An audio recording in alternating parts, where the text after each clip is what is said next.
Hello दोस्तों, हमारे YouTube channel में आप लोग का स्वागत है। देखिए, आज हम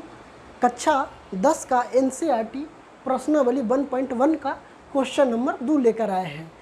क्वेश्चन नंबर 2 मेरा कहता है, सबसे पहले क्वेश्चन पढ़ लेते हैं। क्वेश्चन मेरा कह रहा है कि दर्शाइए कि कोई भी धनात्मक विषम, है ना, क्या कह रहा है, धनात्मक विषम पूर्णांक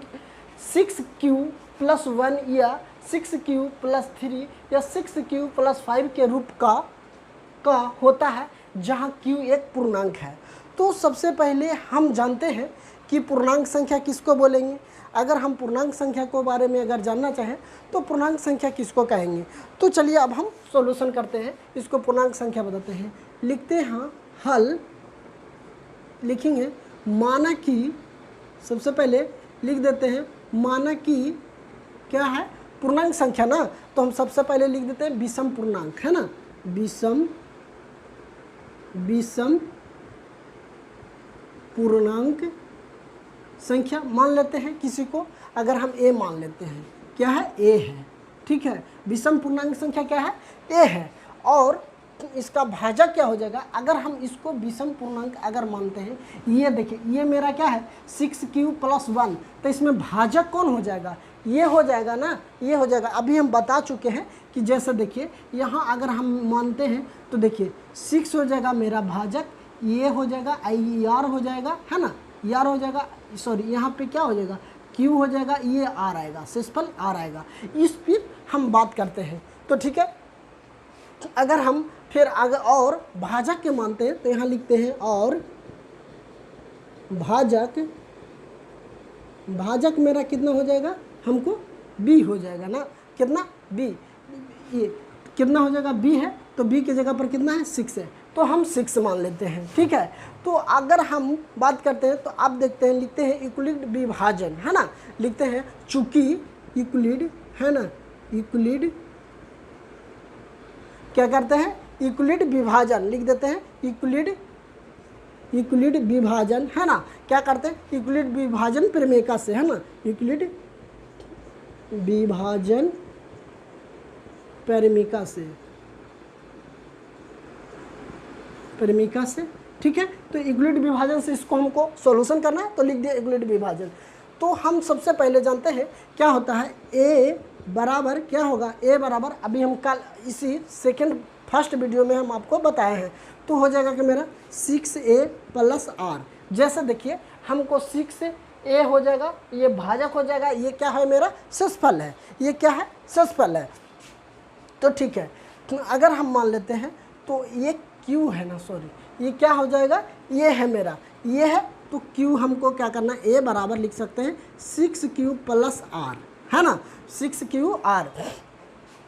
अब हम इसको क्या करेंगे, सबसे पहले हम अगर हम जानना चाहें तो ये इतना तो आगे यूक्लिड विभाजन प्रमेय से, है ना। तो अब हम इसको करते हैं, अतः लिख सकते हैं, इसको क्या लिख सकते हैं कि अतः r के संभव मान कितना हो सकता है, r का संभव मान, ठीक है। r मतलब कि इसका शेषफल कितना हो सकता है, शेषफल या तो 0 होगा, या तो 1 होगा, या तो 2 होगा, या तो 3 होगा, या 5 होगा, सॉरी या 4 होगा, या 5 होगा, यही होगा मेरा संभव मान होगा, r का शेषफल का मान यही आएगा, ठीक है। तो हम कहाँ तक यहाँ कर रहा है, 5 तक ला कर रहा है, तो हम 5 तक ला ले लिए हैं, ठीक है। 5 तक ला ही निकालने के लिए बोला गया है, तो हम 5 तक ले लिए। तो हम लिख देते हैं कि अतः, यहाँ पे लिखते हैं चूँकि अतः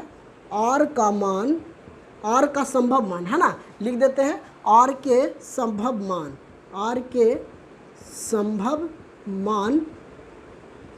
r का संभव मान कितना हो जाएगा, हमको लिख देते हैं 0 हो जाएगा, 1 हो जाएगा, 2 हो जाएगा, 3 होगा, 4 होगा, 5 होगा, और भी ले सकते हैं 6 तक, 6, 7, 8, 9, 10 कुछ ले सकते हैं 6, लेकिन यहाँ 5 तक बोला गया तो हम 5 ही तक लेते हैं, ठीक है। तो अगर अब हम क्या करते हैं, इसमें मान धरते हैं, a बराबर कितना है 6, तो 6a है, 6q है, तो q + r। हमको r के मान कितना धरना है, सबसे प्रथम 0 धरना है, तो यहाँ लिख देते हैं a बराबर 6q + 0, सॉरी r के जगह पर कितना धरे, 0 धरेंगे, काहे कि r के मान हम 0 लिए हैं, तो ठीक है, r के मान हम 0 धर दिए। अब देखिए फिर अगर हम इसी में अगर लेते हैं तो फिर a बराबर 6q + आर के जगह पर कितना 1 धरते हैं, फिर हम यहाँ धरते हैं ए बराबर 6q प्लस 2 धरते हैं, 2 धर दिए, फिर यहाँ लेते हैं ए बराबर 6q प्लस 3 हो जाएगा, है ना, 3 हो जाएगा। अगर हम इसको में अगर और मान लेना चाहें तो यहाँ पे लिख सकते हैं ए बराबर कितना हो जाएगा 6q प्लस आर के मान अब कितना धरे 3 तो धर दिए, अब हम 4 धर देते हैं, यहाँ 4 हो जाएगा। अब एक बार और धरते हैं ए बराबर 6q प्लस 5 आर के मान कितना धरे 5 धर देते हैं, आर के मान कितना बच्चों 5, मेरा 6q, आर के मान कितना हो गया 5। अब इसमें हमको क्वेश्चन में क्या करा विषम पूर्णांक, तो विषम पूर्णांक कौन कौन होगा, पहले तो हम निकाल लेते हैं सम संख्या। तो सम संख्या अगर हम इसको बात करते हैं तो ये मेरा क्या हो जाएगा, ये जब इस 6q प्लस 0 है तो ये मेरा क्या हो जाएगा सम संख्या हो जाएगा। क्यों सम संख्या हो जाएगा, क्योंकि मेरा इसमें अगर हम 2 से भाग दे देंगे, यदि इसमें अगर हम 2 से भाग दे देते हैं तो ए बराबर हमको क्या हो जाएगा, देखिए ए बराबर हमको यहाँ पे देखिए हम दिखाते हैं आपको कि ए बराबर अगर 0 करेंगे नहीं ना जुटेगा, तो इसमें 2 से भागा दे देते हैं 6q में, तो ये मेरा क्या हो जाएगा 3a हो जाए q हो जाएगा ना, ये क्या हो जाएगा 3aq हो जाएगा, ठीक है, क्या हो जाएगा ये सम संख्या। अब अगर इसका बात करते हैं एक का, तो ये सम संख्या है नहीं, ये क्या है विषम संख्या, तो हम इसको लिख देते हैं विषम संख्या, इसको क्या कर देते हैं विषम संख्या। ये मेरा क्या है सम संख्या है, ये सम संख्या है ना, क्योंकि 2 है तो ये मेरा क्या है सम संख्या है, ये मेरा क्या है, तो इसको हम लिख देते हैं सम संख्या, है ना। देखिए अगर हम इसमें 2 कॉमन ले लेते हैं, इसमें से अगर 2 कॉमन ले लेते हैं तो ये मेरे कितना हो जाएगा 6q प्लस के 1 बट्टा के 2, ये कट जाएगा, बच गया कितना 3q प्लस 1 हो गया। अब इसमें ये देखिए ये तो विषम संख्या है ही, ये तो विषम संख्या है ही, तो ये मेरा क्या हो जाएगा, ये मेरा क्या हो जाएगा विषम संख्या हो जाएगा, ये मेरा क्या हो जाएगा, ये मेरा हो जाएगा विषम संख्या, ये मेरा क्या हो जाएगा ये विषम संख्या, तो इसको हम लिख देते हैं विषम संख्या, है ना, इसको क्या लिख देते हैं विषम संख्या लिख देते हैं, ठीक है। अब इसको 4 क्या है, ये सम संख्या है, 4 इसमें क्या है ये सम संख्या है, क्योंकि 2 इसमें कॉमन आ रहा है, तो ये क्या हो जाएगा मेरा ये सम संख्या हो जाएगा। जैसे इसमें 2 अगर कॉमन ले लेते हैं तो 3q प्लस के 2, ये मेरा क्या हो जाएगा सम संख्या हो जाएगा, बट्टा के 2 कर देते हैं तो कट जाएगा, तो कितना हो जाएगा 3q प्लस 2 हो गया, ये मेरा क्या हो गया सम संख्या हो गया, ये मेरा क्या हो गया सम संख्या हो गया, है ना, इसको हम लिख देते हैं सम संख्या। अब ये देखिए 6q प्लस 5 ये मेरा क्या है विषम संख्या, तो इसको हम डायरेक्ट लिख सकते हैं विषम संख्या, है ना, विषम संख्या लिख देते हैं, विषम संख्या हो गया। अब हमको क्वेश्चन क्या कह रहा है, जहाँ q का पूर्णांक हो, q क्या है एक पूर्णांक हो, तो हम लिख सकते हैं, अतः हम इसको अब यहाँ लिख देते हैं कि यहाँ लिख देते हैं कि यहाँ ए क्या है, ए क्या है, ए क्या हम अभी माने हैं ए के मान, ए का मान हम यहाँ लिख देते हैं ए का मान, है ना, चूँकि हम ए का मान क्या लिखते हैं 6q या है ना 6q प्लस 2, है ना 6q प्लस 2, या लिख सकते हैं 6q प्लस कितना हो जाएगा 4 ना, क्या हो जाएगा 4 हो जाएगा, में 2 से क्या करने पर 2 से सब में भाग दे रहे थे ना सम संख्या में, 2 में है ना क्या लिख देंगे 2 में से एक गुणनखंड है, क्या है एक गुणनखंड है, इसको हम लिख सकते हैं एक गुणनखंड है। अतः अब हम इसको क्या करते हैं, जबकि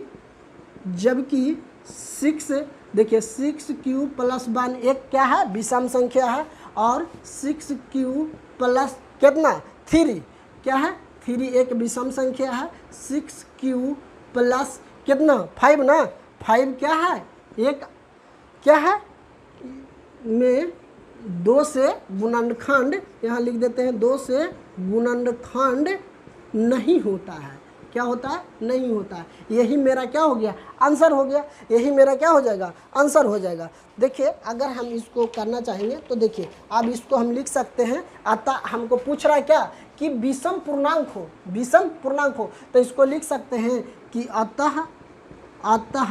6q + 1 × 6q + 3 और 6q + 5, ये मेरा क्या हो गया, विषम पूर्णांक आ गया। हमको पूछ रहा था क्या, जहाँ q कोई पूर्णांक हो, तो q क्या है, कोई पूर्णांक है, इसको हम इतना इतना लाने का था, विषम पूर्णांक जो सम संख्या था, जो सम संख्या से काट दिए, यही मेरा क्या हो जाएगा, आंसर हो गया। अगर आपको बोर्ड एग्जाम में अगर पूछा जाए, एक क्वेश्चन पूछा जाएगा तो आपको इसी तरह से बनाना है बच्चों, ठीक है। आपको अच्छी तरह से समझ में आ गया होगा। अगर वीडियो आपको समझ में आ रहा है तो हमारे चैनल को ज़रूर सब्सक्राइब करें और लाइक करें, ठीक है। फिर अगले वीडियो में मिलते हैं। थैंक यू दोस्तों।